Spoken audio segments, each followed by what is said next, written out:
Хаврын өрний өмнөхөн хайрам хүйтэн тал донд харанхуй шөнийн төгшүүр зарлаж харнохой улин хоцов.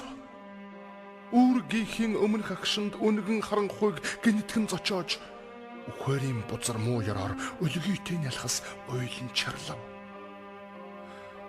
Тал нутгийн хатуу амьдралд тааны толгой шиг дохиодог дачирхан жаргалдан дулаадсан эцэг тамшаан хөрвөөгөөд сэрж ятахад 26-та их хүн хонин хөнжлөн нөмрөнхөн өвдөг нугалан сууж өвлийн жаварт жичрэнхэн ойсон хүүгэн элгэндэн тэрч уйхан хоолоогоор бүү аялав. Хөхний хүнсүү хүүгийн нүүрэн дээгүр хөх тэнгэрийн заадал шиг цаарав. Бүүэ бүүэ бүүэ бүүэ бүдгхэн төвөргөн тодорсоор дөрөө хангинаж нохой гаслаж дөрвөн хүн ороод ирв. Хормой хотоор нь хүйтэн жавар хоймор алгадаж дэн унтрав. Бошол гэрэл гараг гэж зандран бууны замаг тачигнав. Өдөө сонгох бууны амандар өнчин шүдэнз чичигнэн аслаа. Өвч зэвсэгтэй дөрвөн өндөр дуугаар зандчин тушаав. Алин ч гэсэн бүх хөдөл амаа наживтгэ дугар дохиж зангаж гар хөдлөвөл дорчин нам буудна. Ардын засгийг төлөөлж бид ангийн дайсантай тэмцэж явна. Ариутхан цэвэрлэж устгаж явна. Алив гэрийн нэгж хамаг ямыг өөдрүүн хамагчин өнгөчж нэгжв хайрцаг шүүгээ авдар савыг хайр найргүй утлав. Үнтэй өнгөтэйгийн авав үлдсэн бүгдийг хишиглэв. Үүр зүрийн харанхуйгаар гэрийн эзнийг баривчлав. Яалаа гэж инэмэ. Яс чин гарна. Хорхойд хоргүй явсан юмсан. Хогчин. Нөмөрсөн дээлийн хэвээр нөмгөн өмсөд гарав. Холхонд гуталтай хэвээр нь хоёр нүдийн боогоод 10 хуруугийн бадайтал ард нь гарын хүлээд дуу шуугүй мардуулж дундаан хийгээд одвоо. Өрөвдсөн зүрхний бор хайлсан дээгүүр өмцөм гიშгэлэх мэт хөлгмөрдийн хайр найргүй туурай хөр засыг цоог шиглээд одлоо. Эхнэр хүний шанаавч сувдны оронд эх хүний нулимс зам татуулан бөмбөрөв. Хацар дээгүүр зам татуулсан нулимс шиг хатуу газар дээгүүр мордын мөр зурайн одлоо. Бэх шиг тас хараг эзэгтэй бэрх цагийн цэцэг болсон эх энэ явдлын амьд гэрч болсон үрээн элгэндэн тэврэнхэн үлдэв.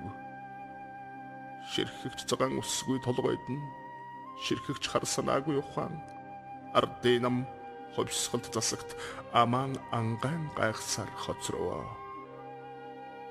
Даатхан залбирах бурхан чгүй давж заалдах засагчгүй хөдөө хүн чулуу шиг цогсож хөрөнгөн хураалгаж байхад толгодын цан буун дуугарч толгой дараалан буудуулсан гэлэнгүүдийн лам нарын эцгүүдийн гэмгүй цус голгорох шиг урслаа.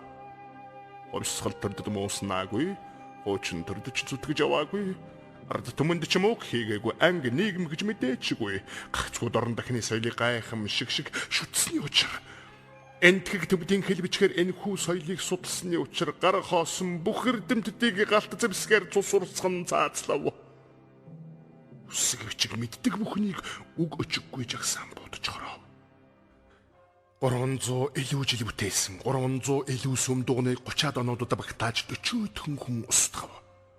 Урлан зутгсан алтан шармал борходыг унжлаг хэлхээ эрдэн совж шүрүүдийг утсроосон магнаг торгон хатгамлуудыг улаан шар хам хилэн өмсгөлүүдийг элдэв хэрэглэл хөгжин бар зургуудыг эмийн жаргун ухааны судруудыг төмөн тэргээр нь шатаав түүх алдар хоёрон цогштав. Энэ чинь юу болж байна? Их чөлөө гэдэг энэ үү? Дуугарсан бүхэн буруутаж тухандан сум зоолгох гэж үү? Ховцсан сольж өмснийхэн зол болж хуудаг үннээрээ явсных нь хохиолж ховсгал гэдэг маань ард руу шагаасан хурдан буу юм гэж үү? Олон зууны соёл руу шаасан Орос хутга юм гэж үү? Хэлээд өгөөч гэж хэн бүхний зүрх хэн хэдгэн дотроо нь чимээгүй хашгирна. Гэвч хариулах хүн байсангүй. Гэгэн үнэн болсон Ленни батыг итгэж зохирсон Монгол байтугай ихэнх Орос уншаагүй байлаа.